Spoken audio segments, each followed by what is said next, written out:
સુરતમાં ગતરોજ ગૃહમંત્રી હર્ષ સંઘવીએ બળાત્કારીઓને ગુજરાતમાં કડકમાં સજા મળતી હોય તેવી વાત કરી હતી। ત્યારે એ જ દિવસે ઉધના પોલીસના વહીવટદારે બેંકમાં નોકરી કરતી ડિંડોલીની યુવતી પર લગ્ન કરવા માટે દબાણ ઊભું કરી એસિડ એટેક કરવાની ધમકી આપી રેપ કરતા યુવતીએ ડિંડોલી પોલીસમાં ફરિયાદ આપી છે।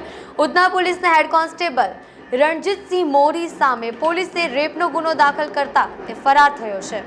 ડિંડોલીમાં 29 વર્ષીય યુવતી તેના ભાણેજ અને માતા સાથે રહે છે। યુવતી જે બેંકમાં નોકરી કરે છે તે બેંકમાં પોલીસકર્મીનું બેંકનું ખાતું હતું। પોલીસકર્મીએ બેંકમાં આવી પોતે ડિસ્ટાફમાં ફરજ બજાવતો હોવાનું અને પીઆઈ સાહેબનો વહીવટદાર કેશર હોવાનું કહેતો હતો। મોંઘા ફોન મોબાઈલ ફોન રાખી વટ મારતો હતો। પોલીસકર્મીએ યુવતીને કહ્યું, હું મહિને 4-5 લાખ કમાઉં છું, તને રાણીની જેમ રાખીશ, તને સારા વિસ્તારમાં ફ્લેટ લઈ આપીશ, તારી નોકરી કરવાની જરૂર નથી। છતાં યુવતીએ તેને ના પાડી દીધી હતી। સાથે પોલીસકર્મીએ તેને કહ્યું, તારા શું હાલ કરું છું જોઈ લે।